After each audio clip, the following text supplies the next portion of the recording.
Welcome to a Saturday evening version of the show. It's going to be a short one. Won't be 3 or 4 hours. I'm on a time limit, a strict time limit Robin gave me. I got to be off by 7:30 because we're heading out to dinner. So, with that being said, as I'm readjusting things with Ashley and we're trying to figure out how this content is going to work in the new mode, I wasn't planning on going live today, but then I saw President Trump on a Saturday was still out there kicking butt. So I said, you know what? Maybe you better start getting out there because he's not stopping, so you need to get going. And boy, has he had quite the day so far at just 5:30 in the afternoon on a Saturday. So let's get to what President Trump has been dropping today. Pretty interesting stuff, a wide array of different things that I want to cover with you guys off the bat. First and foremost, he says, I am pleased to announce that I am nominating Tammy Bruce, a great patriot, television personality, and best-selling author, as our next deputy representative of the United States to the United Nations, with the rank of ambassador. Since the beginning of my second term, Tammy's been serving with distinction as spokesperson of the State Department, where she's done a fantastic job. Tammy Bruce will represent our country brilliantly at the United Nations. Congratulations, Tammy. All right, so he's moving Tammy Bruce away from the State Department and putting her at the United Nations. Not sure why. I guess we'll see as things develop. I don't think it was a demotion. She's been fantastic at the State Department. I've loved watching her handle the press over for Marco Rubio. It's been fantastic. But in any event, she's being moved to the ambassador at the United Nations. Interesting. Interesting that he did decide to do that today on a Saturday. As you know, yesterday, I guess we can use the word fired. Billy Long got fired because he figured that he didn't want President Trump utilizing the IRS data to go after newcomers. So he finds himself unemployed today. As you know, Scott Bessent is going to be taken over as the IRS commissioner. I thought Billy was a good dude, but I guess he didn't fit. Anyway, he's out of there. Yeah, pretty crazy. Then this thing here, I want to show you. Excuse me. I want to show you this. This is very, very interesting. There's a couple things interesting in this I'm going to point out to you individually. Okay, you ready? Well, President Trump posted this. MAGA listed New York Stock Exchange, the Great American Mortgage Corporation. And so he's standing up at the podium, what would be ringing the bell at the New York Stock Exchange, with a new company called the Great American Mortgage Corporation. And if you look at the top, well, as you're facing it, top left, it says November 2025. And what's very interesting is this post went up, and that's it. There's no explanation, no quoting, nothing. All we're looking at is the Great American Mortgage Corporation, going to be listed on the stock exchange, and it's coming in November 2025, and it appears that the listing will be MAGA. So is the President of the United States waiting until Jerome Powell drops the interest rates in September, and shortly after that, is the United States? Something looks like it's coming. It looks like there's going to be a new mortgage company, a new mortgage corporation, where they're going to raise money. If they're on a stock exchange, they're raising money, they're raising capital to lend as mortgages, obviously, to the American people. Being in real estate and having been in real estate for so long, I saw this and went, OMG. This, with no explanation, we shall see how this develops over the next couple days. You will see for yourself. So now, again, skating to where that puck is going, I know some people in the chat don't like me talking about prosperity. It makes them afraid or something. I see it on X inside our community. People don't like us talking about money. But our president is. Our president continues to show you he wants to bring prosperity to America. And so I can't stop talking about it because I'm like, oh my gosh, I need to be all knee deep in this. And he's sharing it with you with a future date.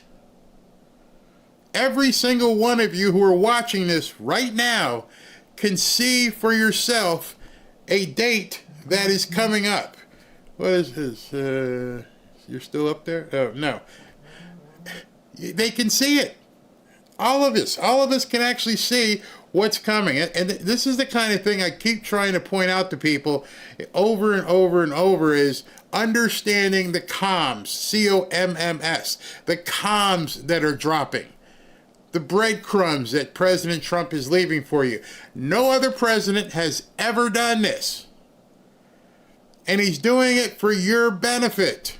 There's no reason why he would need to tell people coming in November of 2025, the great American mortgage corporation. And since it's at the New York Stock Exchange, what does that mean? It means you're going to be able to buy shares. You're going to be able to invest in the great American Mortgage Corporation. So in addition to possibly getting a mortgage from the great American Mortgage Corporation, you are going to be able to invest in the great American Mortgage Corporation. Ooh. Bam. Are you getting this? Are you understanding the comms? And this is there's no bigger a comm than something posted by the President of the United States without a single other word. That's almost the definition of a comm. That's the definition of a drop. You just got a drop.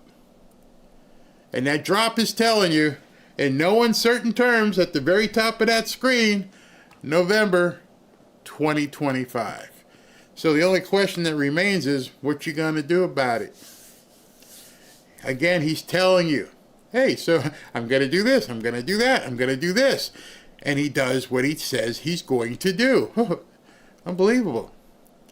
And I saw this today. I don't know, maybe it's me just being in real estate. I got so excited. I'm like, I have to share this with everybody and let them know what is about to happen. I don't think he would have put it out there just to do it. I think he meant it. I think he meant we are going to see an explosion in the real estate market. November 2025, right before Christmas, he is starting a mortgage corporation. I don't know the details of it. I will be digging into the details of it. But this is for your benefit. You can't keep letting opportunities go by you. The more he shows you, and I'm like, wait a minute, we're gonna be the best in the world in Bitcoin. We're gonna be doing all of this trade. We're gonna have a mortgage corporation, and just flying by a lot of people, and nobody's talking about it. Man, Grace Cook says, if we had this president 40 years ago, I would be well off today. Yeah, exactly. Invest. I want to buy a real house with a yard and rent out the one he's living in right now, says CC. So I'm going to find out more information for you. I promise. I'll dig into this and find out what in the hell is the Great American Mortgage Corporation, and we shall see what develops. But now you have a drop, per se, for those of you who may have been following that 17th letter.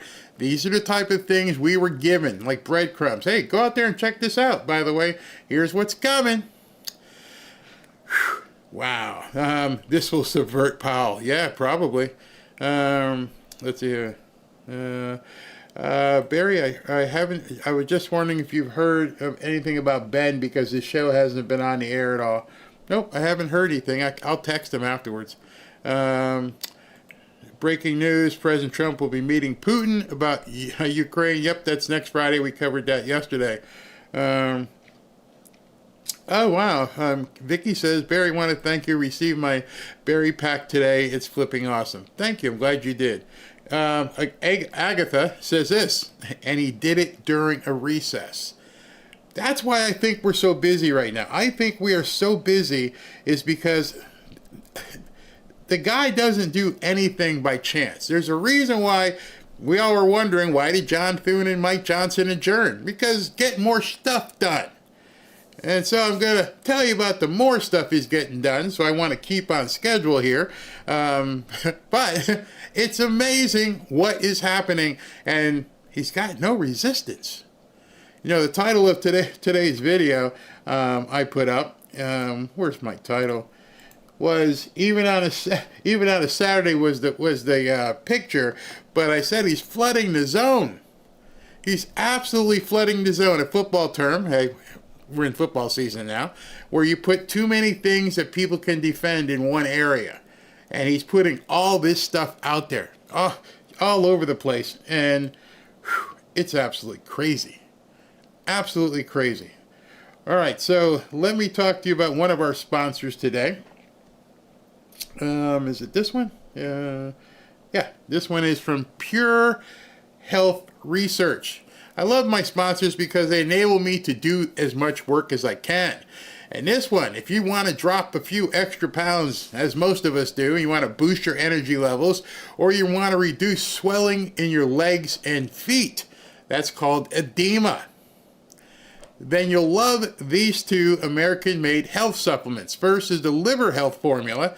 It takes the fat deposits in the liver because those things can pile on the pounds and make you feel tired. Liver health formula helps reduce fatty deposits with nutrients like artichoke extract and milk thistle. In a customer survey, almost 60% reported better weight management and 87% reported more energy.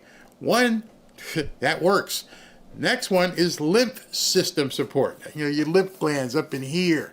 The natural ingredients in lymph system support help gently flush extra fluid and toxins out of your body. Now understand what I said before, the edema in your feet and your ankles and that kind of stuff, a lot of that has to do with extra fluid and toxins in your body. You need to flush those.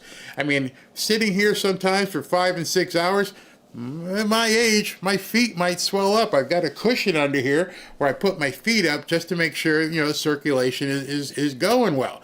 Wait, all this, when you take these products, it can help reduce swelling in your legs and your feet. And right now, for a limited time, you can get 35% off liver health formula and the lymph support system, along with all 45 plus health supplements Pure Health Research has to offer. Head over to purehealthresearch.com and use coupon code BARRY at checkout. That's purehealthresearch.com with the coupon code BARRY to save 35% on your order today. Now, some of you guys may be wondering, Barry, I'm doing the Vitality or I'm doing kimchi.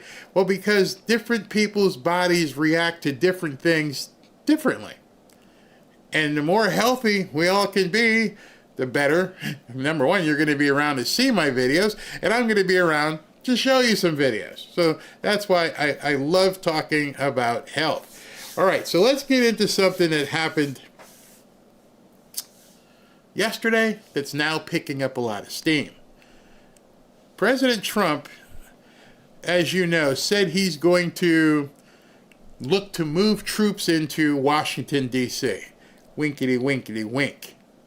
And by moving those troops into D.C., people have been talking about he's federalizing the District of Columbia.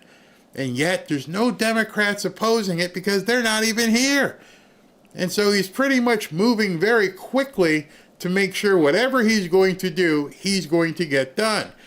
He posted this at 9:40 this morning, and if the Senate and Congress were in session, this would have been bombastic. It would have blown up and people would be freaking out.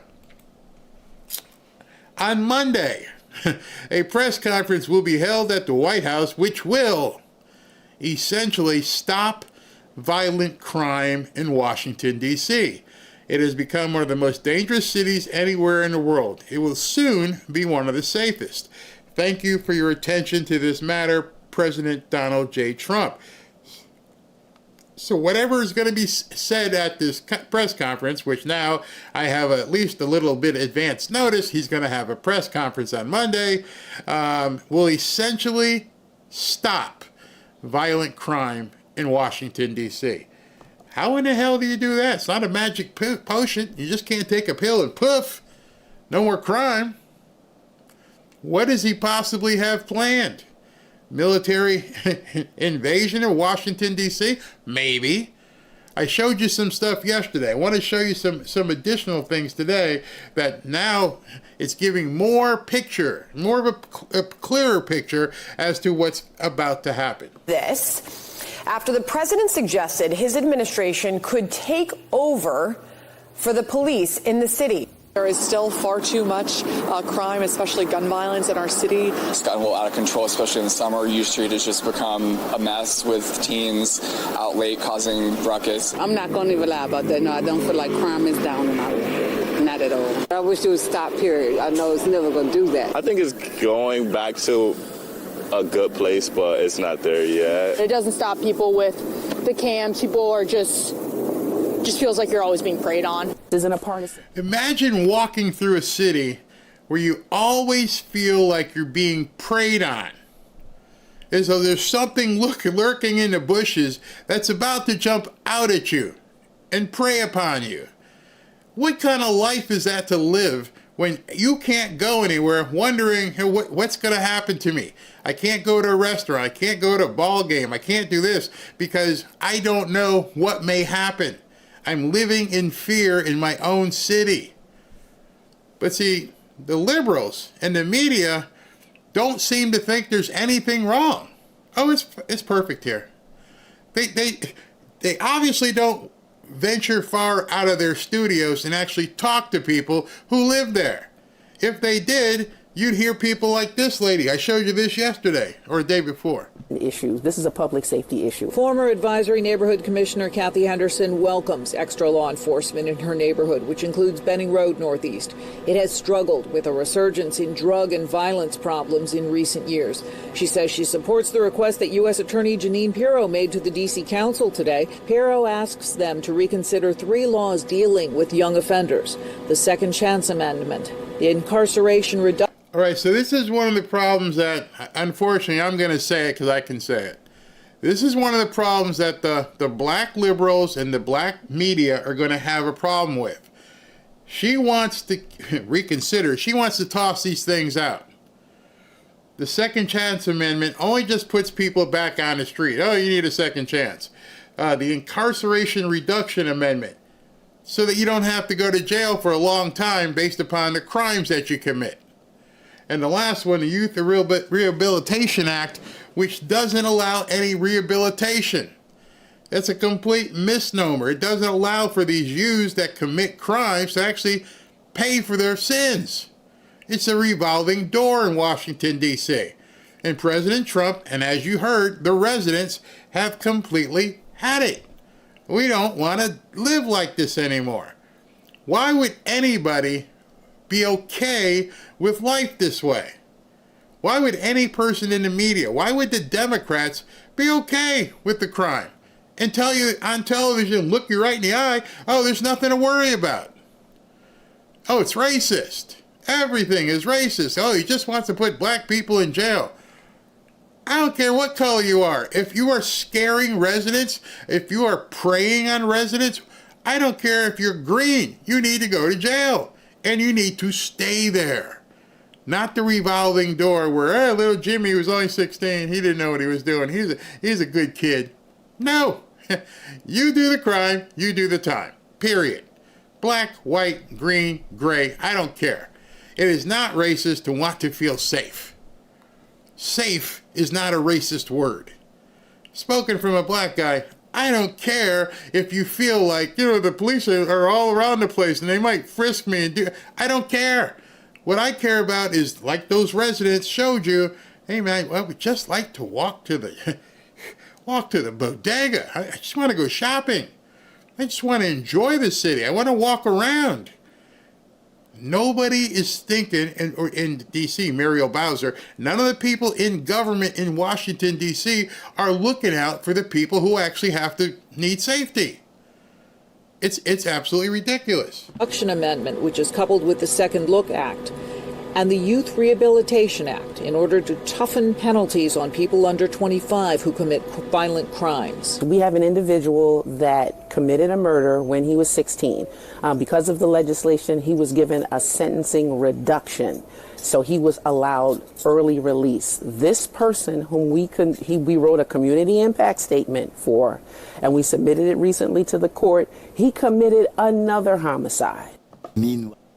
So he committed another, killed somebody, he unalived somebody after he'd already been caught doing it the first time, but they're like, yeah, he's a poor black child, let him go. He don't mean it, he don't mean nothing was wrong, he a good kid. We need to spend some more money on education. I'm over it. I'm so over it. When you took the dad out of the home, this is the result. A bunch of knuckleheads running wild. But, meanwhile... Well, you know, President Trump is interceding not just in the New York mayor's race. He's now, as we've been talking about all morning, making threats against Washington because, you know, it's so violent in Washington. Stephen Miller saying it's more dangerous than Baghdad. President is up. They're sitting there making fun of this. If they had seen the piece I just showed you, hey, Mr. Light in the slippers there, do you think these people are lying? Do you think that these people, they shouldn't be afraid? Or because a couple of them were white, yeah, that's okay, we don't care what the white people think. They deserve to stay afraid. What's your answer? How can you sit there and say, yeah, he's threatening people? No, the threat is the people who can't leave their homes. The threat is the person who goes, I feel like prey. People are going to prey upon me. And I don't mean this kind of prey. But again, the liberal media will look right in the camera and lie, even after seeing. I hope they actually did the homework and talked to the residents. The residents are terrified. But no, it's just Trump. Early and on his social media platform, he just put this out. On Monday, a press conference will be held at the White House, which will essentially stop violent crime in Washington, D.C. It has become one of the most dangerous cities anywhere in the world. Not true. It will soon be one of the safest. Not true. Well, I'll tell you what. You want to call these guys on their bluff? Ask them how many security points you have to go through to get into their studio. If none of you have ever been to a broadcast studio, it's like breaking into a prison. You got to walk in, you got to show your ID, you're going to get frisked, then you're going to have to go through a turnstile, then you got to wait till somebody comes down the elevator and walks you up, where you're going to have to get another security clearance, and then by the time you've gone into an actual studio to do an interview, you're going through 3 or 4 other locked doors. So if it's okay and there's nothing to worry about, why do you need all that security? Why would you need all of that if it's... No, it's not. It's fine. Call you on it. Tell the security guards to go home. Just go ahead and make it like, you know, any other building and see what happens. Nah, you won't do it, though, because you're all full of crap.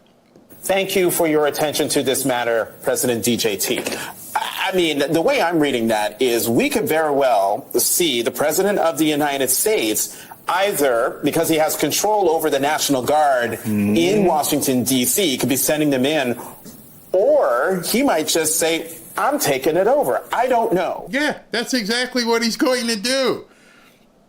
And it won't affect you because you're in your ivory tower and nobody talks to you. I'm sure your day is blah, blah, blah, blah on the air.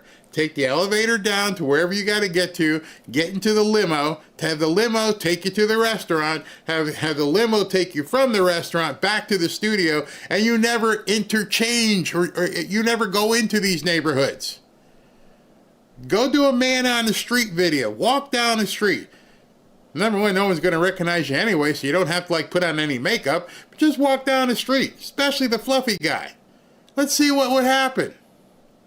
But he ain't going to do that. He's just going to tell you, there's no problem here. Trump's just making it up. He said that he can. That's the thing. Is that he says he can do a lot of things. He can. It might not be legal. And right now, correct. And right now, there are federal agents and officers on the grounds in D.C. since 12 a.m. on Friday night. Mm-hmm.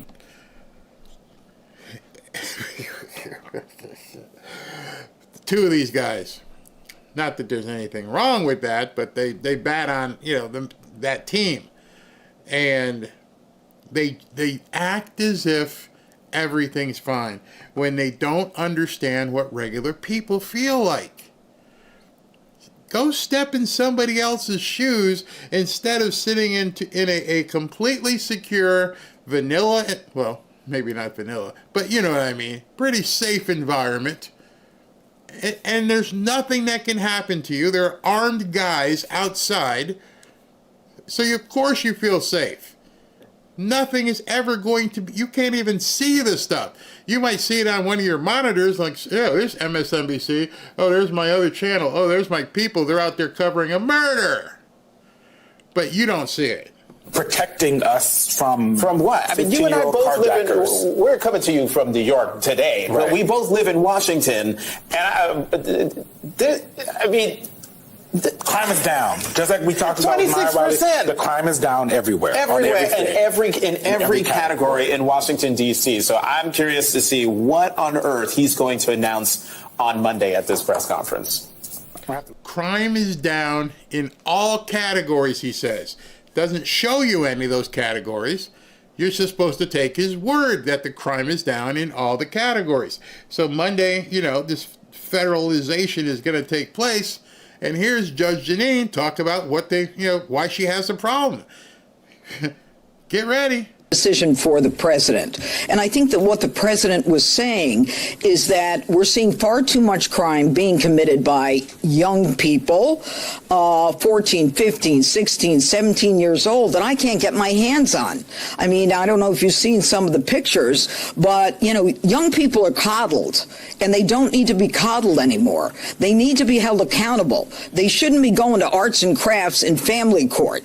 They need to understand that enough is enough, and that the D.C. Council has to repeal some of these absurd ordinances and laws that they've had passed that do nothing to protect the people of this city and of this district. See, that's the problem. They passed these laws to stop these people from going to jail. They specifically said, oh, there's too many incarcerated black people. So what do? We need to put less of them in jail. Instead of saying there's too many black people committing crimes, maybe we should stop them from doing that. But because the numbers look bad, and like these guys are quoting, crime is down, because they're not reporting all of it.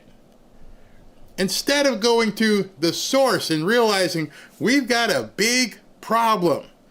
Too many of our residents, too many black people here in Washington, D.C. are committing heinous crimes. And makes it worse is too many of the people who are committing those crimes are young people. So maybe we should address that, not saying, you know what, they're young kids, let's put them back on the street. They'll be okay. Those kids, those kids, you know what they do. You know how kids are. You were a kid once, right? Every once in a while, you had to pop somebody in the head, right? Yeah, pow, hey, it's a kid thing. And I'm thinking, this is a sickness. This is a sickness in the black community. And yes, white people commit crimes as well. But I am tired and sick and tired of opening up apps and seeing some of the craziest stuff ever perpetrated on people by my people. Because some knucklehead decided they just wanted to do it. Because they can get away with it. I'm not being racist, I'm being realist. If you were white and you were seeing it, you're like, I'm not being a realist. I'm not being a racist, I'm being a realist. I'm watching a bunch of people kick, shoot, stab, stomp other people. The people who are doing the kicking, the stomping, and stabbing and shooting need to go to jail. And if you commit such a crime, it doesn't matter what color you are because you're going to be wearing a jumpsuit for quite some time. You and me, if we were to do something like this, they're not going to say, oh, it's just Barry. That's that guy from YouTube. Let him go. I understand he put 2 in the back of the head of some guy, but don't worry about it. He's a nice guy. He didn't mean it. No, it's like, here's your jewelry. Step this way and watch out for Bubba when you go in the shower. I'm tired of it. I am absolutely sick and tired of the coddling. It's not racist. It's reality. It's realism. You do a crime like that. You hurt somebody to that extent. You steal something. You do it. You need to go to jail. And I think most of you guys would agree. And I would say that if it was my own grandson. I would be mad. I would cry. I would pay the attorney. Please try and get him off. But at the end of the day, if he did something like that, you're going to have to spend some time here. I'll come visit you, but you did it. But that would never happen with my grandson because he's got a great father and a great mother who are raising him. And that's where the problem is. This is a complete byproduct of the liberal ideology. You don't need no man, girl. That's my baby mama. I got like 6 baby mamas. What in the is a baby mama? You're out there just all over the place, and you don't care, and you have no responsibility, and then the kid that you spawned is out there shooting people, and when he gets locked up, or hopefully taken out by somebody else, he was a good kid, he didn't mean nothing. And I will reference a case that I wrote an op-ed piece on that I've been talking about for weeks. A young person gets on a bus with an illegal gun. There is a family on the bus. He makes a decision to shoot someone in the chest. I had to stop her right there. He makes a decision to shoot somebody in the chest. That's one of the things that the elders in Washington and many other inner cities don't admit. There's been a conscious decision to shoot this person. There's been a conscious decision to do this stuff to women.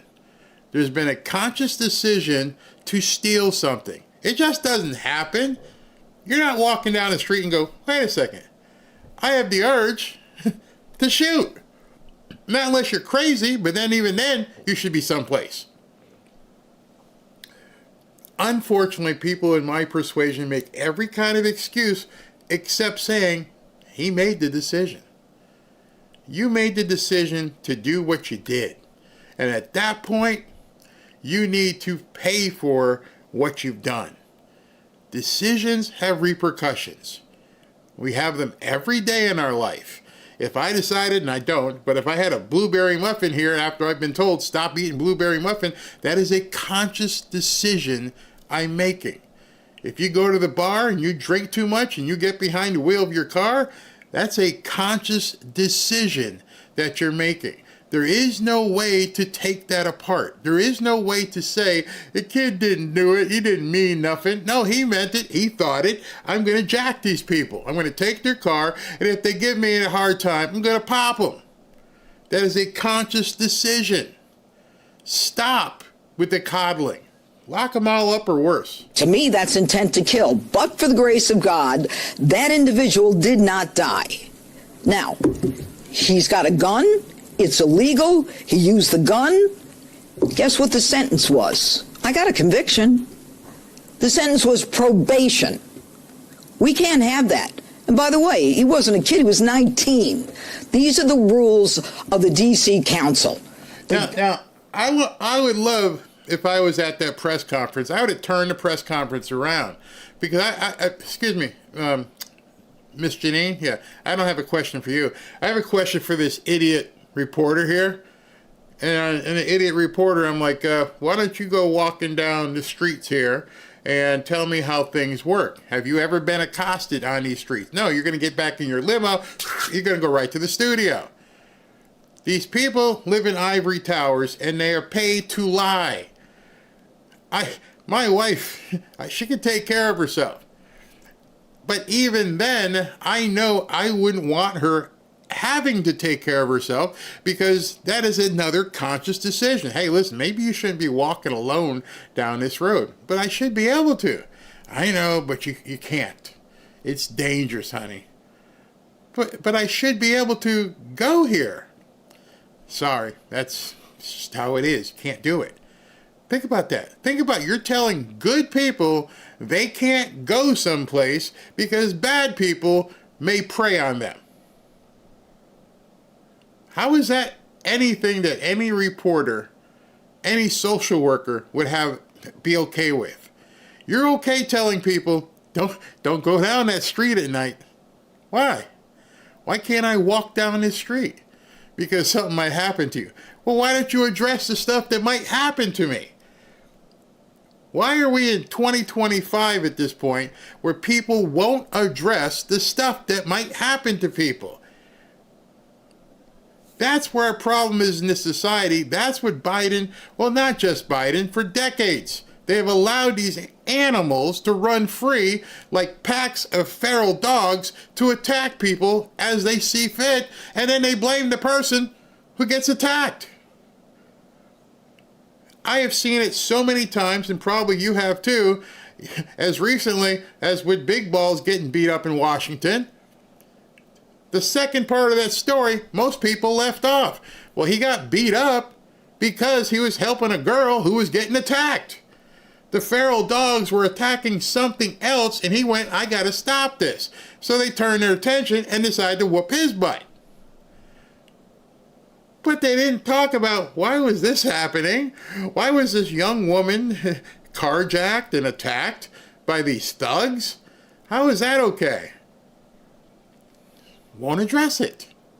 They won't address it because it exposes the failure of the Democrat ideology. Got to be changed. We've got to have the ability to let young people know that they're going to be accountable. And if you look at some of these pictures of these kids being beaten by crews and bloodied up, and you want to tell me that, it's only a kid who did it? No. Take a look at the bloodied up face and body, and you'll know that it's more than little kids doing this kind of thing.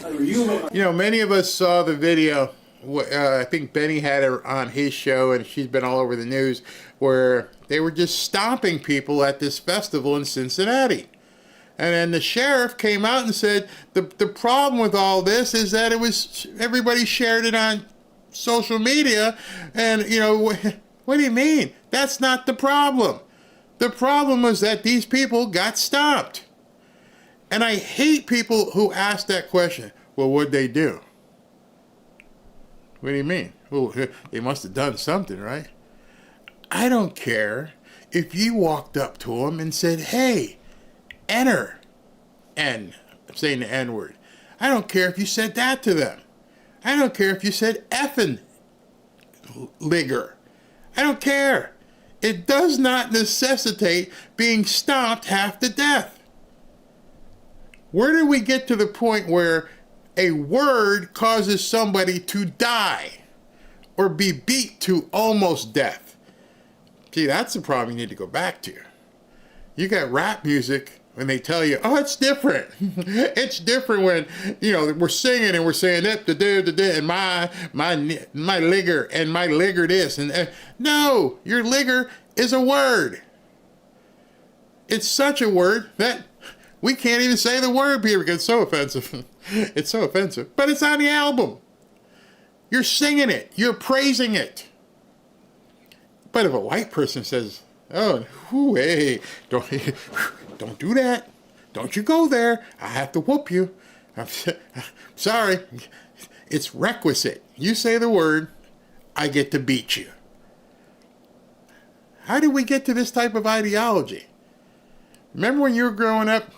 What was the words that people would say to you? Oh, I got to fight you now. Because somebody would say something about your mama. Full disclosure, that was me too. What do you mean you talk about my mama like that? And you think to yourself, they don't know your mother. And even if they did, what? And that was in the neighborhood where I grew up. It's almost like you're taught and bred. Hey, listen, somebody say something about your mama, it's game on. You can do whatever you want at that point. Well, your mama, blah, blah, blah. You just gave me the license to whoop the crap out you. You realize that? You just told me I have free reign to choke the ever-living crap out of you. And then one day, the person who was supposed to be offended whacked me upside the head. What in the... Well, Mom, he said something about my mama. He don't know me. Pop, pop. So you don't care if somebody comes up and says, "Oh, yeah, mama." No, I don't want to see you shot. You are too big. You're going to get into something where people are going to feel afraid, and they're going to fight back with something other than their fist back in the day. No, you do not have the right to put your hands on anybody unless you're defending yourself or your sisters. But it was fun. DC, are you considering taking over the DC police? Is that an option on the table? We're considering it, yeah, because the crime is ridiculous. I could show you a chart comparing DC to other locations, and you're not going to want to see what it looks like. It was just up on television, actually, they were showing it.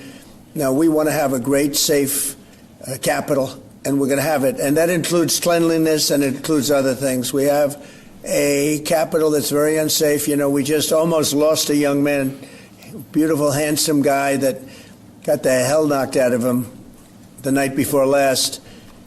And I'm going to call him now. We wanted to give him a little recovery time.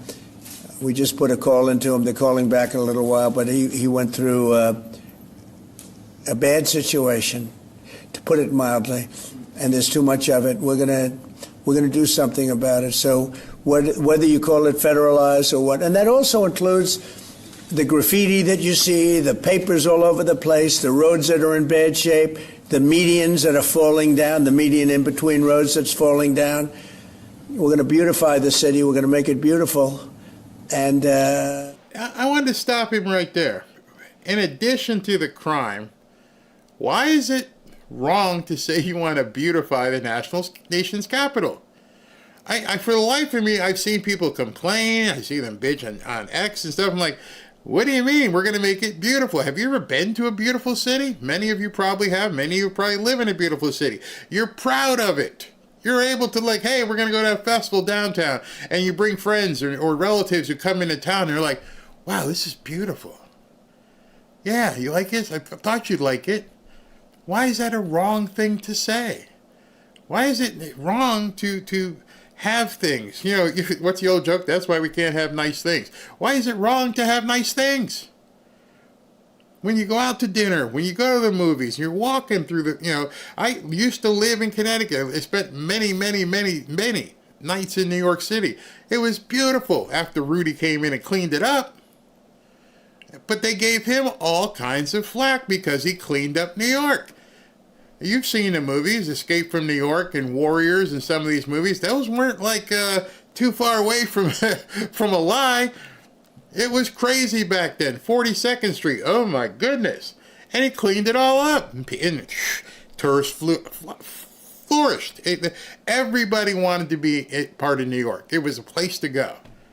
People from all over the country would fly to come to the Big Apple because it was safe. The Broadway plays, the food, the culture, everything. Now, I won't even go there. So I don't expect other people to go there.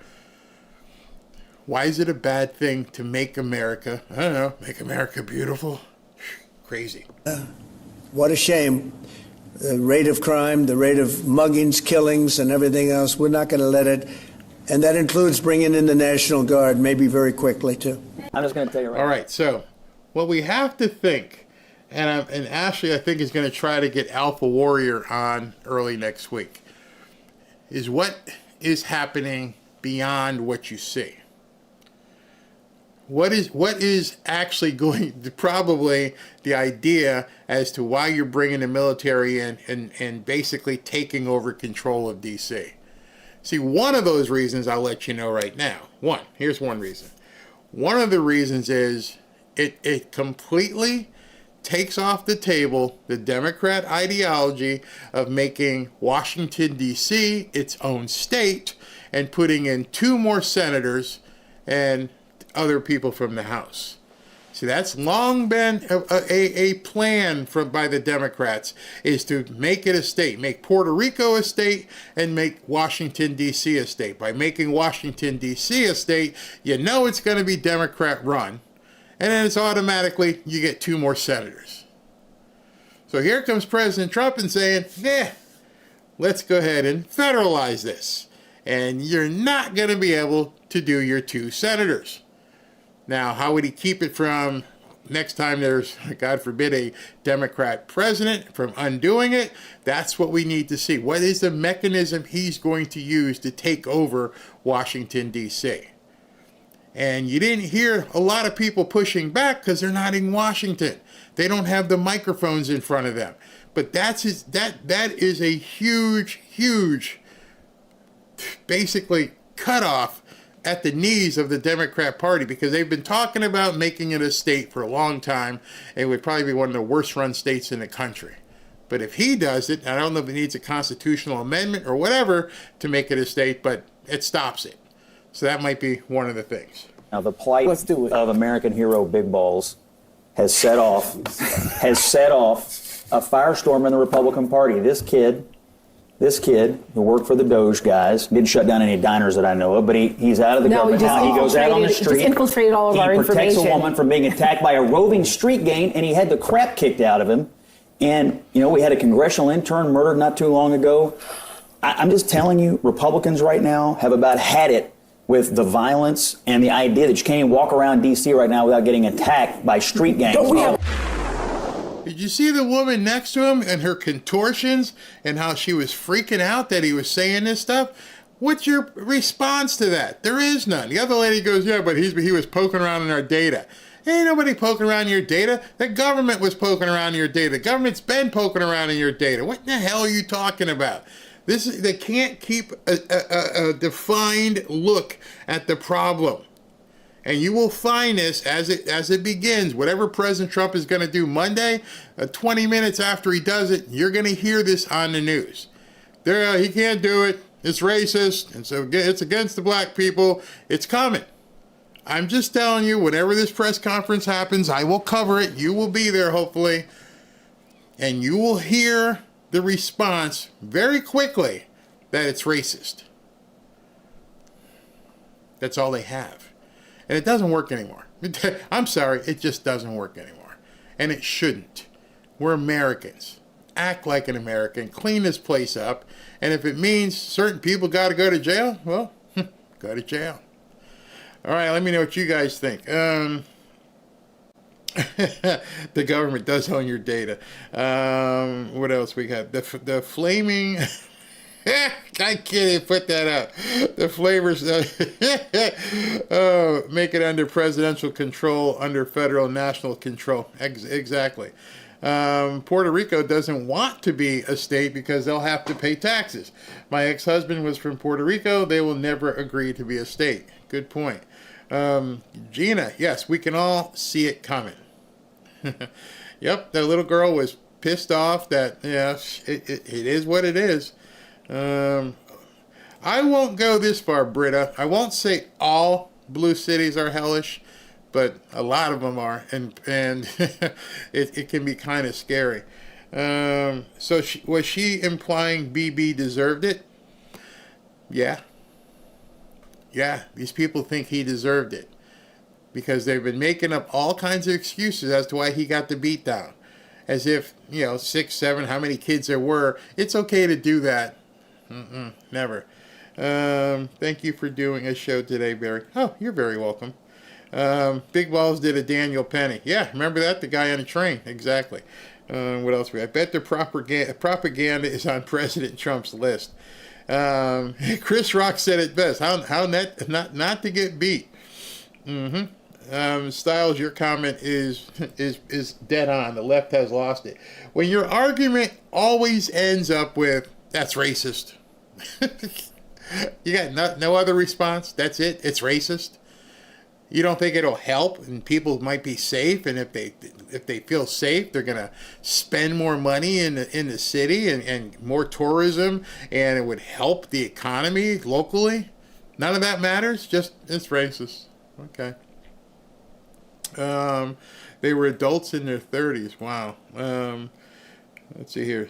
Yeah, wow, he saved a lady's life. Yep, he sure did. All right, so that being said, I want to move on because I am on a time frame here, and I got a whole bunch of stuff to cover for you guys on a Saturday show. But yeah, we're gonna see Monday again, which is exemplary of why I said yesterday about the timing of my shows. I'm gonna do 1 o'clock every day. And let's say Monday he does an 11 o'clock press conference. I'll cover the press conference and I'll stop, and then I'll do the show at 1 o'clock so I can keep on point. Everybody's like, stay on point, keep your stuff going, keep the flow, go, go, go. All right, so let's go with the next. This one might make you laugh and cry. In the past several weeks, we've seen the chaos and cruelty of immigration raids in this city. We have seen how they have impacted families. I am frankly worried about those families and if they're still hanging together, especially economically. And talking to families that have impacted, when one breadwinner, one wage earner is gone and disappears, to survive in our city economically, you need 2, 3, and 4 wage earners to keep. I don't think she thought out what she was saying there. And I don't even have to touch on the newcomer aspect of what she's saying. Let's just look at the economic statement she just made. To survive in our city, that you're the mayor of, by the way, that's Mayor Karen Bass from Los Angeles, to survive in our city, you need 2, 3, and 4 jobs. Wait, what? Did you really just say that? To survive in our city, you need 2, 3, or 4 jobs. You're the mayor. You don't see a problem with that? In case y'all missed it, let me hit you with that one again, okay? Because wage earner is gone and disappears. To survive in our city economically, you need 2, 3, and 4 wage earners to keep housing, to keep food on the table. At that point, somebody should just have handed her a white flag. You're done. You just told the world, hey man, you can't survive in our city unless you work 2 or 3 or 4 jobs because number one, we tax the hell out of you. And 2, we're going to pay you crap to be, I don't know what jobs, 2, 3, or 4 jobs to survive. Not to thrive. You need 2, 3, or 4 jobs to survive in the city of Los Angeles. If you're not some, huge elite. The rest of you, you better work your asses off, okay? Because we need people picking our cotton and our fruit and washing our toilets. And you need to have multiple people doing it because you're not going to survive here in LA. So now let's back up to who she was talking about, because that statement alone should make her ineligible to run for any office. The city that you care about, you just told the world, you can't survive here, honey. You're going to need 3 jobs, at least.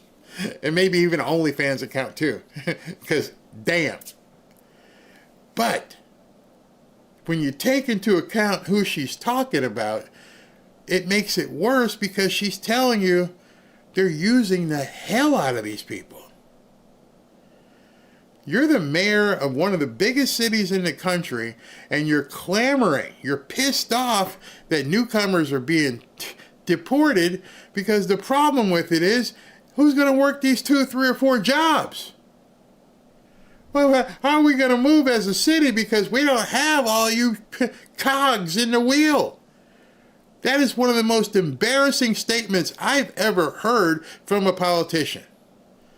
And I don't even think she realized what she was saying because that's how stupid she is. To keep clothes on your kids. When that is taken away from you, that just doesn't destabilize a family. That destabilizes a neighborhood, it destabilizes businesses, it destabilizes a community, but we are...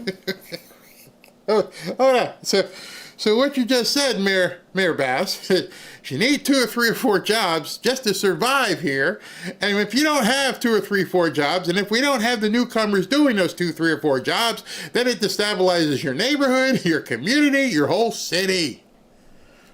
So what you're saying is Los Angeles has never had an economy for quite some time. What you're saying is Los Angeles is completely and utterly dependent upon a lower class of newcomers in order for your city to even run. Her words, not mine. She just admitted in this press conference that it destabilizes everything locally, the community, and the city if we don't have these newcomers working these 3 or 4 jobs. They got to get up, they got to go out in the field and pick some spinach, and then they got to go clean some toilets, and then they got to do some stuff, wash some dishes in a restaurant. If we don't have all that, oh, it's just bad. Everything falls apart. You couldn't work in any organization making that kind of statement. You just told everybody you can't manage the city. The only way this city can survive, not thrive. See, the idea I would have as a managerial person at a city would be, how can I make the lives of everybody in this city better?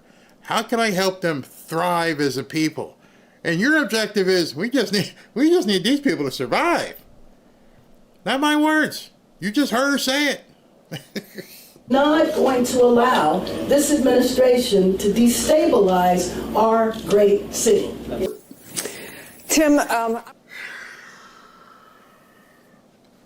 this is how bad it is in the Democrat Party, that they're willing to go on television and say this stuff and openly admit it to the people that they're talking to, not realizing it's being beamed all over the country or world. That Los Angeles is a city, is a haven that is completely dependent upon newcomers. It cannot work. It breaks down. For some place or somewhere, or I don't know when it happened, but they decided they were going to put on the backs of these people the success of their community. What a horrible mistake that was. What a completely dereliction of duty that is as a mayor, to tell people that without this underbelly, this group of people that you're using as living slaves, we can't make it. Our city just can't do it. I would never want to be in that city. I want to talk about the imagery as well as the reality of some of this stuff. The LA Times reporting on this is pretty specific. One of the things they say is that it just happened at one of these locations, that an advocacy group called the LA Tenants Union was there, and they were giving out information to help people who may be having issues with where they live. And in a video that they took, masked men in Border Patrol uniforms can be seen leading a woman in an apron away from the folding table where she was selling food and drinks. She was handcuffed and loaded into the van. Politically, is this what the Trump administration is okay with? Are you getting a sense, at least within? Yes. I don't understand. At this late date, you're not getting it. Yes, they are okay with it because that's why he's there. We voted him in to do this. And what they try to do is euphemize. Let me take some poetic license here for a second. If you came home from a night on the town with your family and you came in and there's like 6 or 7 people hanging out in your living room who aren't supposed to be there, do you care if the cops come and drag their asses out while they were eating some popcorn watching TV? Or do you just want them out of your house?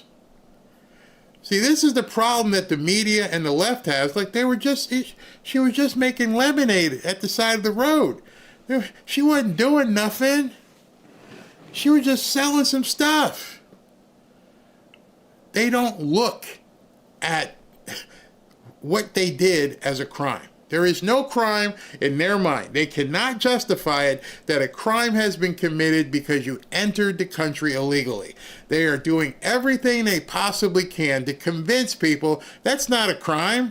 They didn't do nothing. She was just selling. She had an apron on. She was just making a few bucks selling some stuff illegally.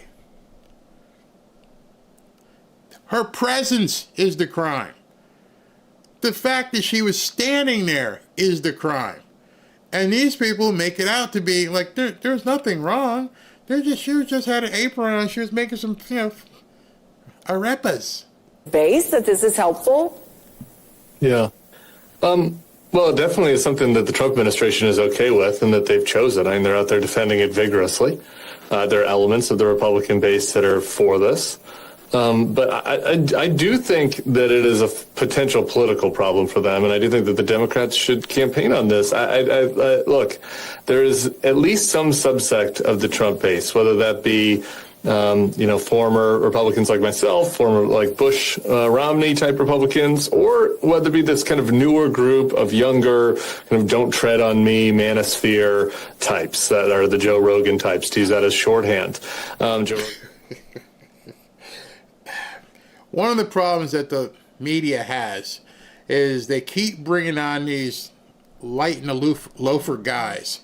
And they bring these guys on to basically talk bad about people like Joe Rogan. Toxic masculinity and all. He shouldn't be like that. The manosphere? What in the F is a manosphere? I'm a little bit older. I've never heard of a manosphere. So you're telling me it's bad that guys hang out together. We go to the barbershop and we talk about stuff. And the other guy's over here talking about Sydney Sweeney.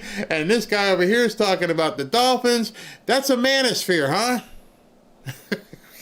Has been talking about this himself. None of those people signed up for this, right? Like this kind of cops and robbers cosplay, masked men jump out of a car and they give themselves a cute name, and then they take ladies that are just sitting there trying to sell food to workers. That, like, I understood when they carried mass deportation signs now that was going to be part of the agenda, but I think a lot of people that supported Trump did not think that was part of the agenda. I think they took him at his word that he was going to go after the worst of the worst, or whatever his quote was.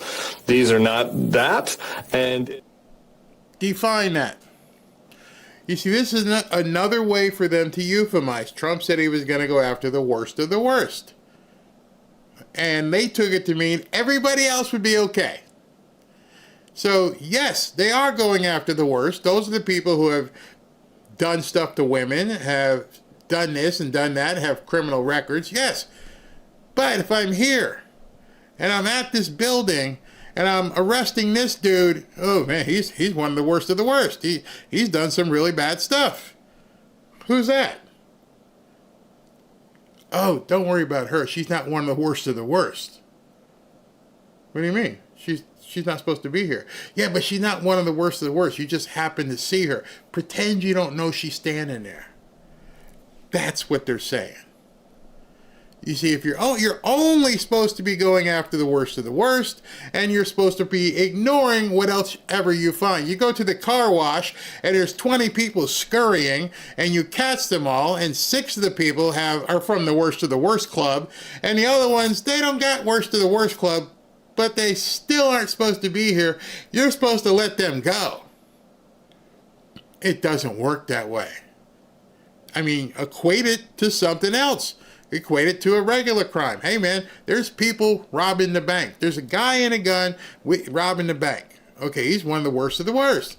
There's a guy outside in a getaway car. No, don't let him go. He's just driving a car.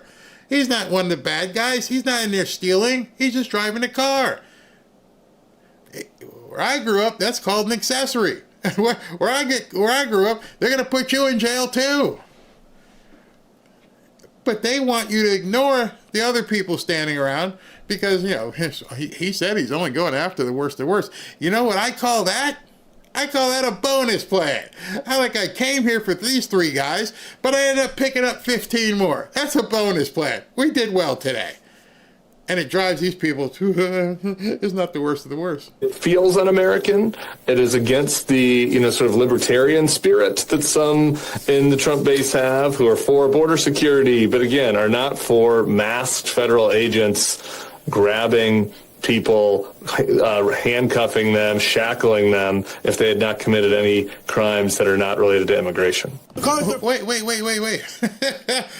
If they haven't committed any crimes not related to immigration, except the main crime, being here legally.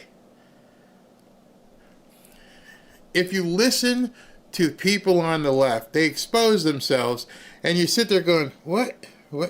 Yeah, we shouldn't be going after people, because they didn't commit any crime, except the crime was being here." You can't be a liberal unless you completely conflate and ignore and try to twist people's mind and gaslight them and use the MK Ultra, because nothing you say makes any sense. You need 3 or 4 jobs just to survive here. And if we don't have these people working 3 or 4 jobs, then guess what? The entire community fails. So we have to have all these other people here, even the ones who aren't really bad, but their only crime is they shouldn't be here anyway. But that's okay, because we need them. They need to sweep the arena floor after LeBron gets done playing. And they need to pick up the, the green, thing that they're throwing in the WNBA. We need those people because we can't do anything else. Why? Why is LA so expensive if you rely on so much cheap labor? Doesn't make any sense. On August 12th, we are stopping to recognize the community and reclaim our power and stop this terror. We are caravanning to Plaza. What power are you reclaiming? I don't know. Where this city was born, because we know we have to take the fight from them Placita in the morning, from here in MacArthur Park to Placita in the afternoon, straight to the Federal Detention Center. And we are going to end the day with our community stopping right in front of the terrorists that have been terrorizing our community since June 6th. You do that, bro. But I hope your papers are in order. That's all I can say. Good luck. Tom Homan ain't playing. You're going to try and take something back that you don't own. What in the hell are you taking back? That's the problem these people have. And that's the problem that the media continues to promulgate and let them think that they have a voice to take something back that you don't own. You're not from here. So you can take the fight to whoever you want. But as you've seen, I don't know if you guys don't watch television, Tom Homan ain't playing. And President Trump has told him, you got to do what you got to do. Speaking of President Trump, I got to show you something that just came up. SV sent it to me. He just posted this 10 minutes ago. Yeah, I think he's a little pissed off here. I think that's, again, like I said, that's the reason why I went live today, is he's not stopping. Okay, he writes, crooked Nancy Pelosi and her, quote, very interesting husband beat every hedge fund. See, he even spelt that wrong, so he's probably pissed when he was typing it. Beat every hedge fund in 2024. In other words, these two very average minds beat all of the super geniuses on Wall Street, thousands of them. It's all inside information. Is anybody looking into this? She is a disgusting degenerate who impeached me twice on no grounds and lost. How are you feeling now, Nancy? Ooh. How are you feeling now, Nancy? Again, he's dropping breadcrumbs. I'm coming. Hey, Nancy. Yeah, you're not that good. You're a couple average people who made a couple $100 million, and now we're going to have to look at what you did. Oh, that's right. You impeached me twice, right? You're okay with that. And you're telling me it's bad now if I start looking at your trades. So I would expect probably in the next 72 hours, you're going to hear an investigation from the SEC into Nancy and her husband. It's coming. It's absolutely coming. Yeah, he is pissed. The last time the Democrat Party was somewhat recognizable was when Clinton was president. Alex, you're so right. For him to put that out there, oh boy, it's coming. And he's letting her know so she has time to like go find an attorney or something. Yeah, he's been dropping nukes all day. I'm like, yeah, I need to get out there and do something on Saturday because damn. Radio Nut said, "No hell, Daddy's pissed." Can you just picture this? We're all sitting around on a Saturday evening. You know, we're getting ready to go out to dinner. You may be getting ready to go out to a movie. And we're thinking it's a weekend. Saturday night, there's some NFL preseason games that are kicking off in about 15, 20 minutes. And he's sitting there in the White House. or doing this. And they're like, "Boss, you going to hit him again?" "Yeah, I got to hit him again. I'm not stopping." Hey, man, it's only 6:30. I got a long time before Melania makes me go to bed. And in between now and like 1 o'clock in the morning, I got something to say. And he's just, bam. They're not used to this. This is why the title of my show was, he's flooding the zone. Can you imagine now, with everything else that's happening, that he now files or has Pam or whoever now do a special investigation into Nancy Pelosi? Whew. Wow. Which would lead me to my next segment. This is perfect timing, just talking about investigations. In this particular case, there's a special counsel, Ed Martin, or special attorney, I think they're called, Ed Martin. He's got a fixation on these mortgage fraud issues from multiple Trump critics, including Adam Schiff and Letitia James. Feels fishing expedition-y. It feels like they're grasping for something to get them on. Whether or not there's mortgage fraud, and I've seen nothing about that, I haven't read anything, so I don't know what it is. You're right. You don't know what it is. Let me explain it to you, okay? Let me do some mansplaining since I've been in real estate. Hey, I don't know what it is. Okay, let me tell you. When you sign an application for a mortgage and you say that, yeah, I'm this, I make this much, and this is this and this, and it ain't true, that's mortgage fraud. It is probably one of the easiest crimes to prove. You got somebody's signature. I'm going to give you money according to what you represent. You're saying that X and Y and Z are true. I look at it and I say, okay, for some reason I didn't do my own due diligence to prove it, but I take your word for it because, you know, you're Big Letty. You wouldn't lie to me, would you, Letty? Nah. Okay. And so this house has 3 apartments and 4 bedrooms and 5. That's it? Yeah, that's it. Okay. And I cut you a check for that money. You just committed loan fraud, mortgage fraud. The very same thing that she charged President Trump with on a loan that he paid back, that the bank came in and said, hey, yeah, he paid us. What do you want? I can't even fathom the amount of turnabout on this one. Like, wait a second, this is too juicy. The woman who pledged to get Trump, who tried to go after him because of a mortgage loan on arguably one of the most expensive properties in the country, if not the world, and she tried and did get a conviction on him that she was going to fine him $500 gazillion, is now being charged with the exact same thing. Unfortunately for her, her documents do show she lied. And here comes the liberal media looking like they sat on the upside down side of a pineapple, and they're like, oh, it's just retribution. Of course it is. That's the part I don't understand when I listen to these people. Oh, he's just seeking revenge and retribution. Yeah. Did you think he wasn't? When he was running for president, he kept saying, I'm going to obliterate the deep state. Yes, that's what's happening. And the more you see it, the more you try to pretend like, is he really trying to do some just retribution? And they're surprised. You shot him in the head.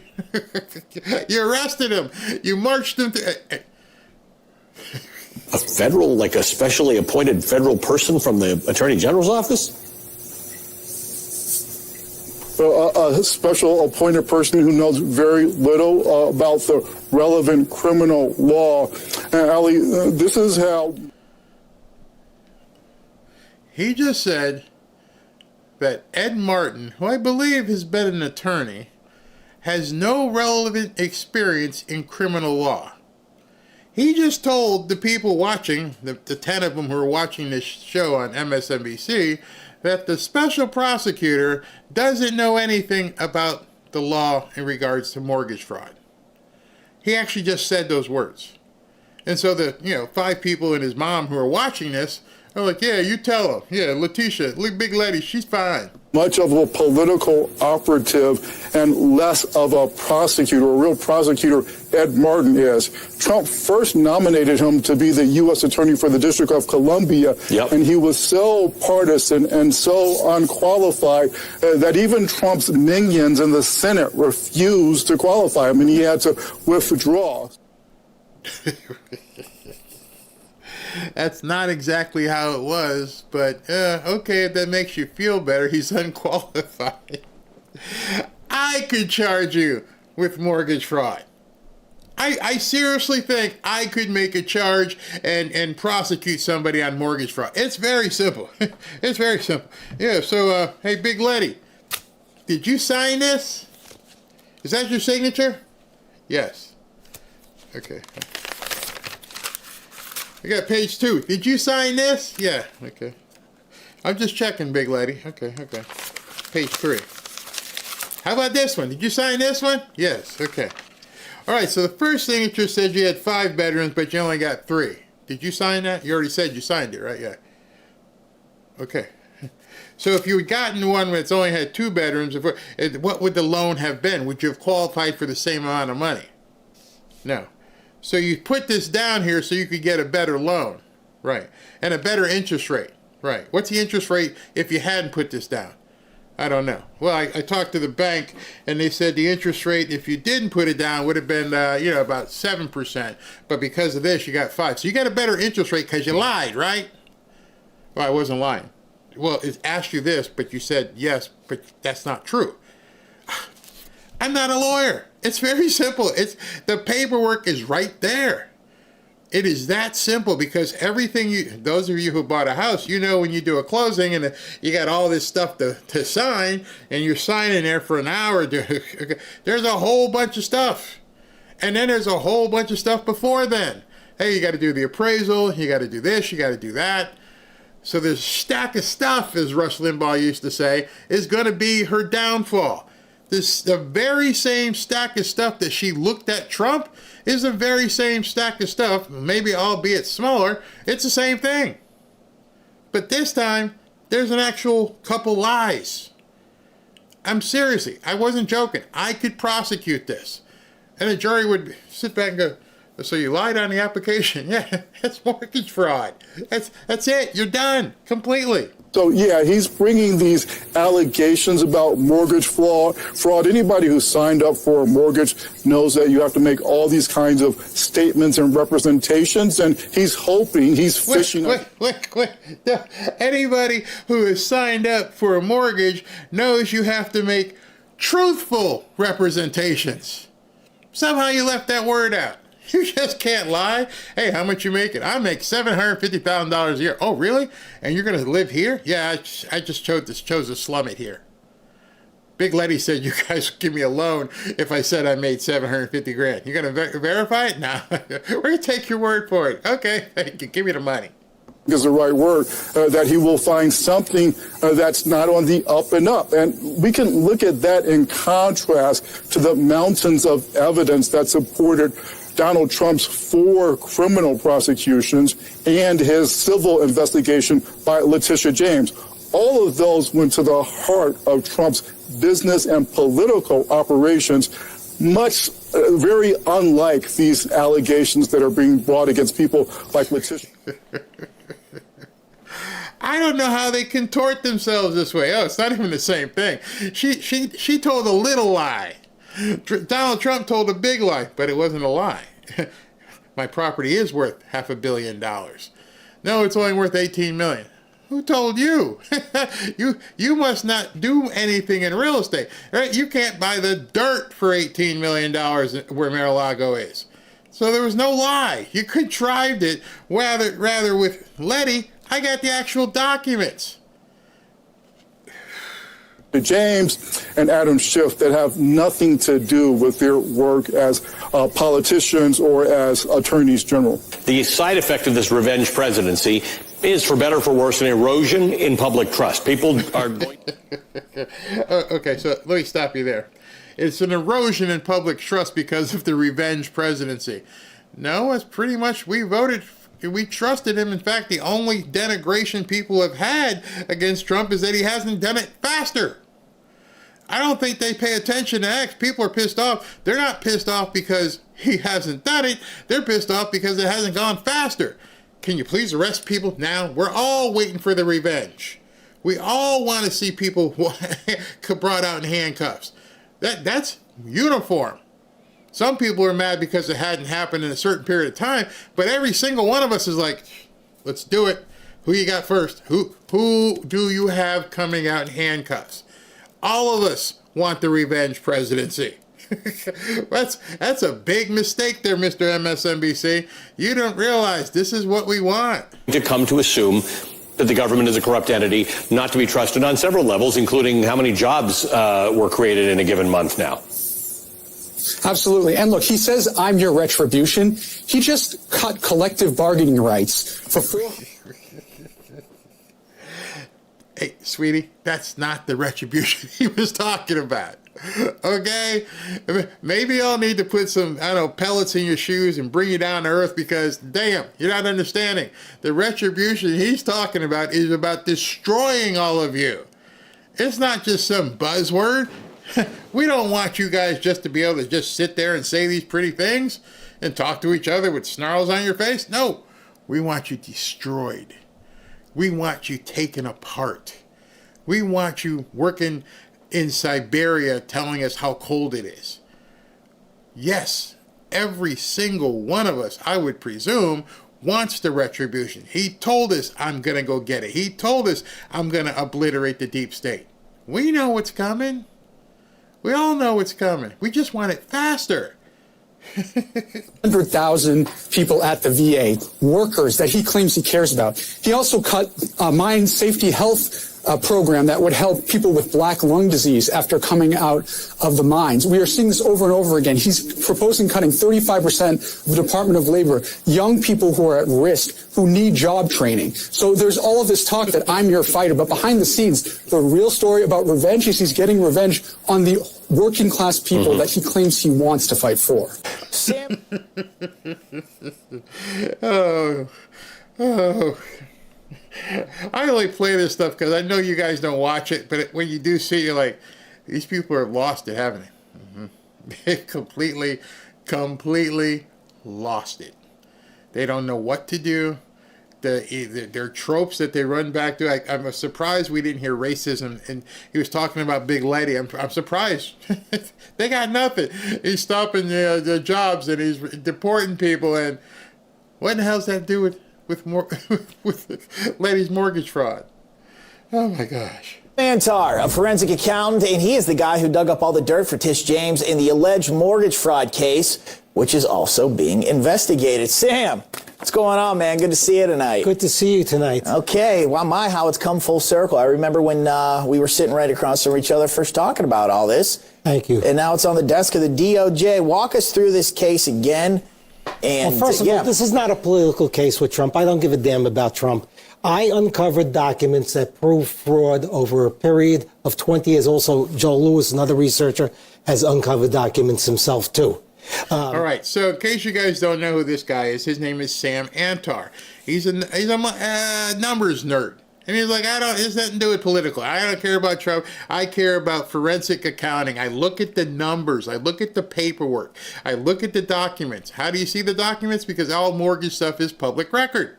So if you know that Big Letty bought a house over here, you can pull up the documents. And so he basically began pulling up her records.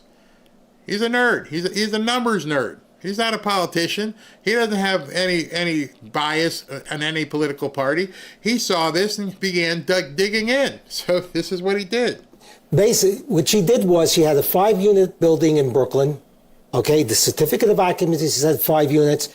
On her mortgages, he listed it as 4 units, which got a better mortgage rates, better mortgage rates, lower down payments, lower interest rates, and also, as Joel Gilbert himself uncovered, she used it to qualify for federal HAMP assistance for distressed homeowners, and she falsified that too. So 5 units is the certificate of occupancy. 4 units are her mortgage documents. Fraud. All right. So it sounds like you're digging in the weeds here, but it's mortgage fraud. If you tell me this is what you got and I give you the money for it and I wire it to your account based upon what you said, and then I find out afterwards, there's a problem here. So she said that her Brooklyn apartment was a 4-unit property. Official record says it's a 5-unit property. Enable her to save tens of thousands of dollars annually because of the qualification of the loan. By saying it is a 4-unit property versus a 5-unit property, it puts it into an entire different classification. And if you guys have ever bought in primary properties versus investment properties, a bank and a mortgage company are looking at investment properties and personal properties completely different. One is considered an investment property. The other one is considered a residential property. She lied. It's very simple to see. There's no way out. Now, the question I would have is, why didn't the bank or mortgage company do their own due diligence? But in any event, the fact of the matter is it's in her handwriting. So, sorry. Period. Clearly. 13. Yeah, it's clearly there's something to 10 it. It's mortgage made documents, okay? Yeah. Donald Trump didn't put her didn't put her signature on those documents. I didn't put her signatures on the documents. The Justice Department didn't put her signatures on those documents. She put her signatures on those documents. Then you got a Virginia property where Talk about that next. Yeah, so she's got this. All right, so just so you know, this is becoming almost a RICO Act. She did it again.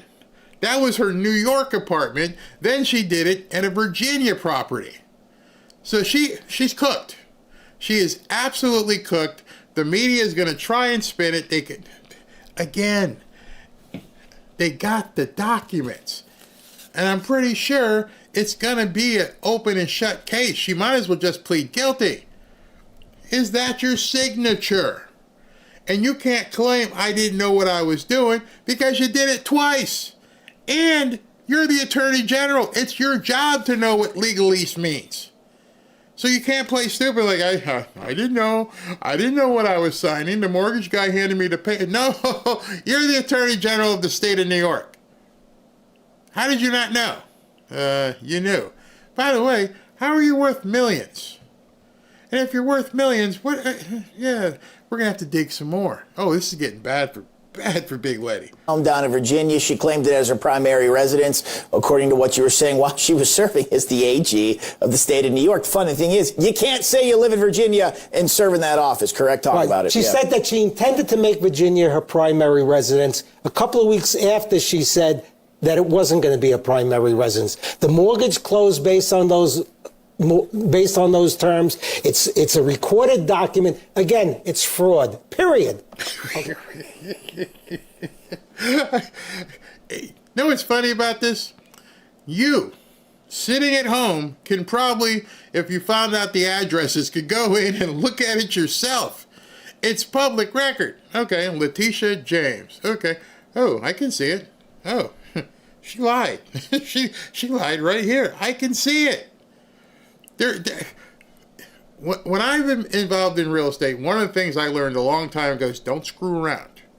If you screw around here, there's too much of a paper trail. Everybody's going to see every single thing you did. And it was designed that way. You know, one of my sponsors is Home Title Lock, and this isn't a commercial, but it's designed that way so that people can see the chain of title. How do I know you own this? Okay, here's the deed. And then here's my mortgage. And here's my promissory note. Now, the thing that's not online is your application, but that's really easy. You just contact the bank and say, give me the application that Letitia James filed to get this loan. Ooh. Ooh, what's this? And here's the good part. We don't know what else she put on that application. We can see the mortgage. We can see the promissory note. We can see the deed. But what if she said, I made $150,000, but she only made $120,000? What if she said, I make $250,000?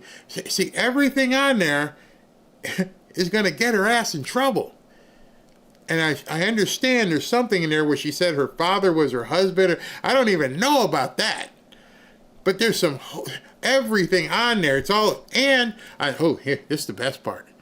She can't say her signature was forged. And I'm only saying this for the benefit of people who haven't purchased a home. Because when you're done looking at your entire mortgage, and you say, I'd like this house. Okay, here's where you get to sign.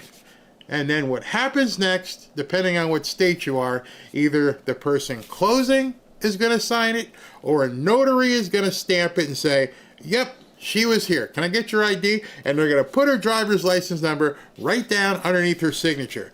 So she's got no way out. None. And every single one of you who bought a property, like, yeah, she's cooked. She's absolutely cooked. Documents are not political. Signatures are not political. Fraud is fraud, and fraud isn't political. Talk about the fact that she's saying that this is the weaponization of the government against her based on the actions that we've seen. And again, I want to reiterate the fact there's physical evidence, documents. I've seen them too. I've looked at them. Yeah. You see her signatures there. You see how many bedrooms she's claimed on all of it. I mean, it seems pretty cut and dry. First of all, I'm a Democrat. Second of all, I'm a forensic accountant. Third of all, I have over 20 years working with the feds, teaching them and helping them uncover cases. Fourth of all, right now, I'm pretty much in retirement, and I did this for fun. How is that political? You asked me before we got on here, can you discuss the Trump case? I said, no, because I don't give a damn about Trump. Yeah. All I care about is the fraud that she committed. So you have no... See, she, I don't know if she pissed this guy off. I remember, I think his cousin, I don't know if you guys are old enough to remember, but there was a big electronics store back in the day in New York. You may have seen the commercials, Crazy Eddie. Well, he's related to Crazy Eddie. So I think Crazy Eddie got taken down. I don't know if Letitia was involved because she'd have been too young back then. But Crazy Eddie got taken down. He was the king of New York. He did everything in terms of electronics, televisions, and all that kind of stuff, refrigerators. He was Kmart. He was the king of New York in terms of electronics. He got taken down for all kinds of different fraudulent stuff. That Sam was I think his cousin, who also got in trouble but never got, I don't think he got charged, but Sam Antar also was a part of that. And so I'm not sure if he's got some personal agenda against Letty, but see, that like he's saying, doesn't matter. I don't give a shit about Trump. I don't care about this. I got documents. And so any reporter that comes at him from that slant, it doesn't matter who I voted for. Doesn't matter what I think. As long as you can see this yourself, doesn't matter who I am. And here, even this Rob Schmidt, who I think that's Rob. I don't think that's Rob, but whoever this is sitting at the desk here is saying, yeah, I've seen him too. And so many of you guys at this point are going to be able to look it up and see Letitia James on these property records if you find out where she lives and everything. The one in Brooklyn is probably not going to be hard because Brooklyn, I would assume it's under the records of the city of Brooklyn or what do you call it? The borough of Brooklyn, or it might be in the county or something, but you're going to be, they're still there. Anybody can be looking at this stuff right now. And so that's the problem, is like she can't hide it. It's right there for anyone to look at. So even this guy on stage, talking to Sam, said, yeah, I've seen it. Yeah, she lied. There's no way out. Now, the problem I'm having with this, let me finish. You're not trying to get Tish James, I should say. You just said you were a Democrat. You're not out for some political witch hunt here. You see something that has happened that is wrong. I like puzzles and I like to solve them. Okay, that's what forensic accountants do. That's what I've been doing since the Crazy Eddie days. Okay, if you were working for the DOJ, what would be your next steps? Next steps, well, when they first did the investigation, because it seems like it's escalating now with a special prosecutor, that means that they probably did some initial investigative work, and they've determined it's time to appoint a special prosecutor. So they probably went to the mortgage companies, the title companies, the banks, the real estate brokers, the mortgage brokers, etc., and they're developing a case based on that. So he's so true. Like I've told you a number of times, when you see something happen above board, understand how much below the surface they've already dug up. Before they announced that they're going to take her to the grand jury or open a special prosecutor, they already have it all. We have it all. I think we said that, heard that before. They already know. They've already talked to the mortgage company. They've already done all of it. Now it's going to go to the special prosecutor because now he's got evidence. You know, they always say, oh, there's no evidence. Yeah, here it is. And I'm going to start digging from here. Because more than likely, if she's done it once or twice, it got comfortable to her. She's probably done it before. Maybe her family members. Maybe other people she knows. Maybe other people in her office. This is going to get really deep. Remember what they did to Trump? They dug into everybody that knew him. Well, now it's on her. And we already know she's shady. There is no way out of it. But here's the best part. This is just the mortgage case. They also are taking a grand jury to her for the stuff she did to Trump. So she's got a whole heck of a lot of problems. And I haven't even talked to you yet about Adam Schiff. The same thing. Remember back in the day, if you've seen the movie The Untouchables, the way they got Al Capone, and President Trump kept telling you this over and over. He said it basically on every speech. Again, to me, that was another tell. He doesn't, this guy's, as I've been studying him, he is so good. And he kept telling you, you guys can probably know what I'm going to say right now. He goes, the late, great Alphonse Capone. And you remember, Al Capone was one of the most ruthless gangsters out there, and they couldn't touch him on anything until they got him on tax evasion. And then he stuck his butt in jail. All the other stuff, couldn't get him. He got a hold of, back then, they got a hold of the bookkeeper. And the bookkeeper sunk Al Capone. So you got to believe at this point, all these dirty politicians, the easiest thing to get them on is going to be their fraud. See, nobody's looked. So if right out the gate he mentions Letitia James and Adam Schiff, and tonight Nancy Pelosi, I'm like, oh God, because it's all there. Nobody has looked. Everybody ignored it. Oh yeah, we're all doing it. Guess what? Well, I got all the information on all of you. Hillary. I mean, you don't think if he's looking at Letitia James and Adam Schiff, he's not looking at Bill and Hillary? The financial crimes are the crimes that'll take these people down, because the only way they're not in jail right now is because other people who are doing the exact same thing look the other way. They all do it. And President Trump said it when he ran against Hillary. He was standing on the podium and he's like, and you've seen Dave Chappelle talk about it. And he goes, you all do it. I know, because you came to me for money. And if you wanted to change it, you should change the laws. He knows what they've been doing for decades, because he was knee deep in it. And I don't know how. Maybe he should thank his parents that he kept his PQs clean. He didn't do it, but he knew what they were all doing. He probably talked to bankers. Hey, yeah, did you give him a loan? Yeah, we gave him $2.2 million for this house for him and his girlfriend. Oh, really? How do you get that? He only makes $150,000 a year. Yeah, but you don't think he forgot?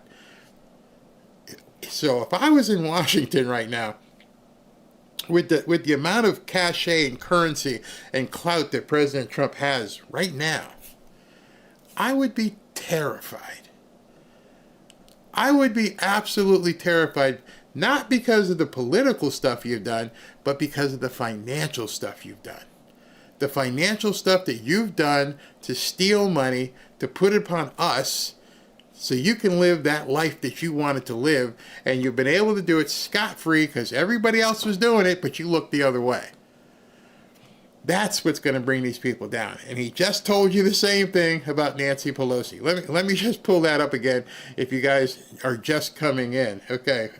He posted this at 6:30 on a Saturday for no other reason than to let you know what's coming. Crooked Nancy Pelosi and her very, quote, interesting husband beat every hedge fund in 2024. In other words, these two average, very average minds beat all of the super geniuses on Wall Street, thousands of them. It's all inside information. Is anybody looking into this? Of course they are. When he asked the question, he already knows the answer. She is a disgusting degenerate who impeached me twice on no grounds and lost. How are you feeling now, Nancy? Nancy needs to go change her Depends. Because at this point, she now knows, like, OMG. He's coming after me and my husband? Yeah. and he let you know why. You impeached me twice, right? Now how you like it on the other foot with my revenge presidency, with my retribution. All that kind of stuff that these people have been talking about. Yeah, good luck. Good luck. All right, so I wanted to do a short show here, so I just wanted to get this done. Let me go ahead and take some comments, and then we'll get out of here. Wow, I say short show. This is going to end up being 2 hours. That's pretty crazy. Before I go, I forgot to do this. Let me go ahead and do it real quick here. All right, are you a yo-yo dieter? You diet, you lose weight, you gain weight, diet, lose weight, gain weight, but you gain all back plus a few extra pounds.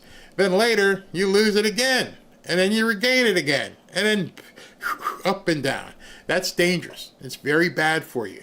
Studies show that that alone can increase your risk of heart attack and stroke, type 2 diabetes, and other health problems. It's pretty bad.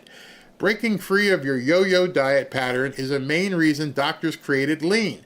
Lean is a supplement, not an injection, and you don't need a prescription. No prescription, not a drug. The science behind lean is impressive. It's studied natural ingredients targeting weight loss in 3 powerful ways. Here are those 3 ways. Lean helps maintain healthy blood sugar. No ups and downs and crashes. Those are really bad for you.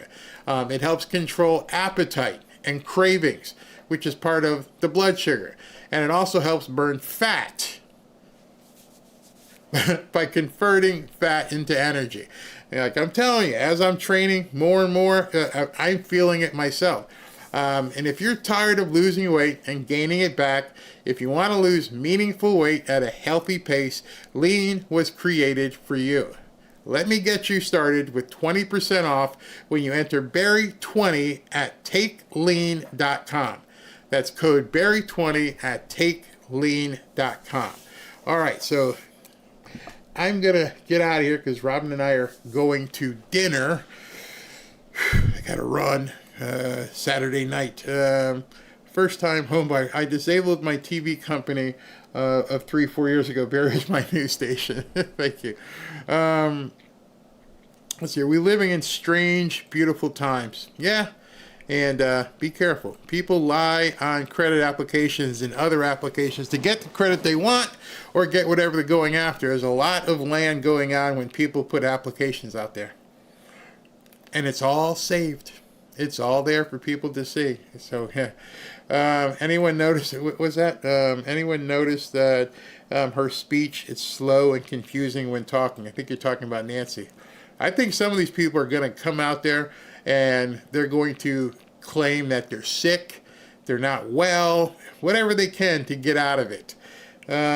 Central Florida real estate. You're absolutely right, Barry. The financials are exactly what's going to bring these scumbags down. Pam Bondi and DOJ have the goods. And it's the easiest one. Just think about it. Everything else you got to go out and prove, and it's subjective, and somebody might. These are documents. These are actual documents with their signatures on it. It's pretty easy at that point. Very easy. Letty, you can save lots of money instead of a 5-star attorney. Get a public defender. Exactly. What else we hear? Will they stop before the statute of limitations is struck back to biblical times? Statute of limitations, if she's still paying the loan, it's still active. Barry, I don't care how old or rich they are, they need to go to jail. No house arrest. I agree. Yeah, but then again, you're having that retribution presidency. You want revenge. Oh my God, that's not right. Thanks again, Barry, for taking your valuable time on Saturday to update on those issues. Thank you for watching and jumping in here. All right, let me go ahead and do see if there's any super chats in here. I'm gonna do a show tomorrow after the Dolphins football game, so I can sit there and laugh as they get their butts pounded. But football season, so I think the Dolphins play at 1, so probably 3 or 4 or so. We'll go ahead and go live, because at this point it seems like Trump he's not taking any time off. He's just gonna keep pounding, and I love it. I love the fact that he's not stopping. The more he doesn't stop, the more we can just get some news out there, because and then again tomorrow as well is the Sunday shows. So I'd love to see what they're going to be talking about tomorrow on the Sunday shows. All right, so that being said, let's go ahead and do this, and then you guys can get out of here and I can get out of here. Hey, Starfleet Sec, so much news happened yesterday. Shooting at CDC Emory University. Yep, Detroit Lions player. Oh, that was so bad, seeing him get hurt. So much news yesterday. I didn't mean to cause a kerfluffle, but one of the things I was saying was, I posted it, and I'm like, everything that happened yesterday, I mean, it was one thing after the other. Just bam, bam, bam, bam. And did you notice how few conservatives, influencers, even talked about what was happening? And I searched probably 25 or 30 different profiles, and none of them were talking about it. I'm like, did I wake up in a time warp? Did this not really happen? Did I see something other people didn't see? Did they not see the investigation announced on Letitia James or Adam Schiff? Did they not see that? Did they not see? And it was and nobody was talking about it. It was kind of weird. Down the hill, thank you. Stephen Anderson, thank you, Barry, for your unwavering agenda. Thank you. From MAGA. Ernest Walker, the elder left believes that the gun makes the decision to shoot, not the person holding the pew-pew. Dave Rattan, not just taking dads out of the family, it's putting families in a position for both parents to have to work to make ends meet. You're right. You are so right. Then the elite schools indoctrinate the kids. That's what I'm so happy about Ashley working with me, is that she can be there for the kids. Nikki Hayes, I'm new here, but you make more sense than anyone else out there. You need one of them golden EIB microphones. You're the next Rush. Thank you, Nikki.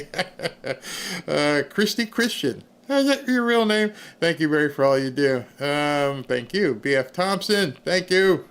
Smitty's Musical Tavern. When I did Lionel Richie become... And he still has, I don't know if you guys ever saw that movie, Coming to America. I think it was Eddie Murphy. But the Jerry Curl juice, that's what that guy had in his head. Oh my God, that was so 80s. I mean, I even remember back in the day having the Jerry Curl, but not, hey man, it's 2025. You need to put that away. Michelle Stoffel, they are talking about her there right now on Fox. See, when I get my new studio and stuff, I'm going to have monitors up so that as we're talking, I could pull something like that right on. Solrak, Puerto Rico already pays tax since 90s after Americans made cheaper, no tax jobs over there. Half the Puerto Ricans wants to become state. Briefing the Nation. If the Republicans win more seats in the midterms, I think Trump changes amendments for how many years a president can run. That would be interesting. Hey, Larry, in 67, I spent a year in Fort Myer, Virginia, across the Potomac from D.C. Had technical school in downtown D.C. When class was out, we hit the D.C. bars, roamed D.C. at late at night, no problems. Yeah. What happened? What happened to, well, Democrats happened. G. Fisher, imagine the amount of alcohol being consumed by Democrats on a daily basis right now. A lot. Nancy's knee-deep in some Jack Daniels right now. Edwin Menendez, don't forget the insurmountable bond they put. Yeah, it was 500. I think he's still out on bond. for $500 million. But I think the court threw that out. I have to check that. Buddy Sanders, lie on VA loans, see what happens. Yeah, exactly. And you're veterans. Dave Rattan, I believe they'll stay defiant till the end, denying everything. They have to be. Hey, Barry, I have a way to get lean. I'm 58, and I still carry shingles up ladder. Bro, from working in real estate and my dad being a contractor, I have a huge respect for roofers. I mean, when you start throwing shingles up on your shoulder and you're going up the ladder, and it's a whole different thing. Those people are built differently, completely built differently. So I salute you, brother. All right, everybody, thank you. Got done just in time. Let me play the after party. I may have to cut the after party a little bit short because she's going to say, you dressed? You ready to go? I'm like, no, I haven't taken a shower yet, but I got to run and get going. So thank you guys for tuning in, and we'll see you tomorrow.